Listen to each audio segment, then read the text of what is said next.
Tu crois que tu es paresseux? Mais laisse-moi te dire une vérité que personne ne t'a jamais dite. Tu n'es pas paresseux, tu es programmé. Programmé à choisir le confort, programmé à éviter l'effort, programmé à abandonner avant même d'avoir essayé. Et le pire dans tout ça, c'est que tu crois que c'est toi. Regarde ta vie, combien de fois tu t'es dit « demain je commence ». Combien de fois tu as repoussé quelque chose d'important pour quelque chose de facile?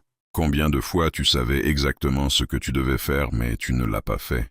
Ce n'est pas un manque de motivation, c'est un schéma que tu répètes encore et encore jusqu'à ce qu'il devienne ton identité. Ton cerveau est conçu pour survivre, pas pour réussir. Il cherche le confort, la sécurité, le minimum d'effort. Donc chaque fois que tu choisis la facilité, il te récompense, et chaque fois que tu choisis l'effort, il te résiste. Maintenant réfléchis, si tu passes ta vie à écouter ton cerveau, quelle version de toi tu es en train de construire? Une version forte ou une version qui abandonne dès que ça devient difficile? Regarde Abraham Lincoln, il a échoué plus de fois que la plupart des gens n'osent d'essayer, mais il avait compris une chose essentielle. Le succès n'est pas une question de motivation, c'est une question de continuité. Aujourd'hui, on t'a vendu un mensonge dangereux. On t'a fait croire que tu avais besoin d'être motivé pour agir, mais la motivation est instable, elle vient et disparaît. Si tu construis ta vie dessus, tu construis sur du sable. Les gens qui réussissent ne sont pas motivés tous les jours. Ils sont engagés, ils ont pris une décision. Regarde Elon Musk.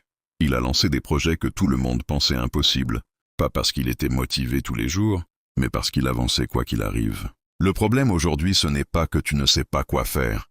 Tu sais déjà. Mais ton identité actuelle est basée sur le confort. Et chaque fois que tu abandonnes, tu votes pour une version faible de toi. Chaque fois que tu agis malgré la difficulté, tu votes pour une version forte. Et à la fin, celui qui gagne, c'est celui qui a accumulé le plus de bonnes actions. Regarde Mark Zuckerberg. Il n'a pas attendu d'être parfait. Il a lancé et il a appris en avançant. Pendant que d'autres réfléchissaient encore, lui progressait déjà. Maintenant, écoute bien, parce que c'est là que tout change. Tu ne vas pas juste comprendre le problème. Tu vas apprendre à le corriger.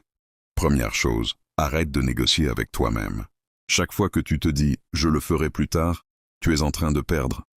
Ce que tu dois faire, tu le fais immédiatement, sans débat. Deuxième chose, réduis les décisions inutiles. Les gens disciplinés ne réfléchissent pas à chaque action. Ils ont déjà décidé à l'avance. Tu dois créer des routines automatiques. Troisième chose, rends l'effort obligatoire, pas optionnel. Tant que tu te laisses le choix, tu vas choisir le confort. Donc, enlève le choix. Quatrième chose, commence petit mais sois constant. Ce n'est pas l'intensité qui change ta vie, mais la répétition. Cinquième chose, contrôle ton environnement. Si ton environnement te pousse à être faible, tu seras faible. Donc, élimine les distractions. Sixième chose, accepte l'inconfort. La discipline est inconfortable, mais rester dans la même vie est encore plus douloureux. Maintenant, pose-toi une question simple. Est-ce que tu es prêt à continuer comme ça pendant des années, ou est-ce que tu es prêt à changer aujourd'hui? Parce que la réalité est brutale. Personne ne va venir te sauver. Personne ne va faire le travail à ta place. Soit tu changes tes habitudes, soit tu acceptes la vie que tu es en train de construire. Tu n'es pas paresseux, tu es juste fidèle à un ancien programme. Mais tu peux le réécrire, pas demain, pas quand tu seras prêt, maintenant. Parce qu'au final, ta vie n'est rien d'autre que ce que tu répètes encore et encore. Mais il y a quelque chose que la majorité des gens ne comprendront jamais. C'est que le problème ne vient pas seulement de toi, il vient aussi du monde dans lequel tu vis.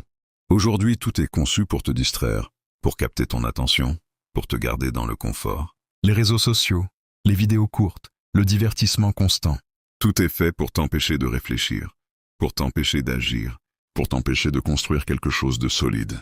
Et si tu ne fais pas attention, tu passes ta vie à consommer au lieu de créer. Tu passes ta vie à regarder les autres réussir pendant que toi tu restes immobile.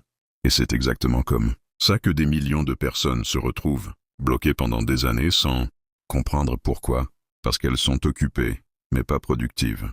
Elles sont stimulées, mais pas transformées. Regarde Oprah Winfrey. Elle n'a pas laissé son environnement définir sa vie. Elle a utilisé ses difficultés comme un levier. Elle a transformé son passé en force. Et c'est exactement ce que tu dois faire.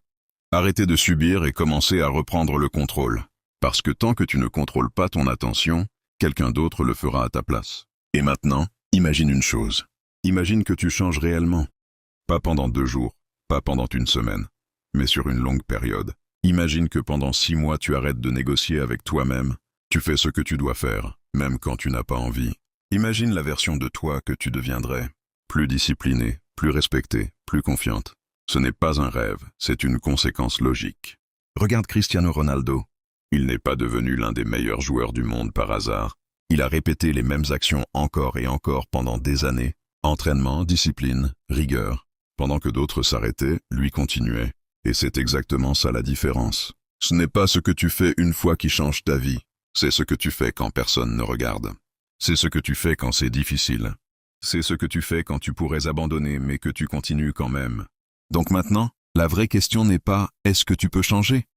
La vraie question c'est « est-ce que tu es prêt à devenir quelqu'un de différent ?» Parce que le changement demande un prix. Et ce prix, c'est l'inconfort, la répétition et la discipline.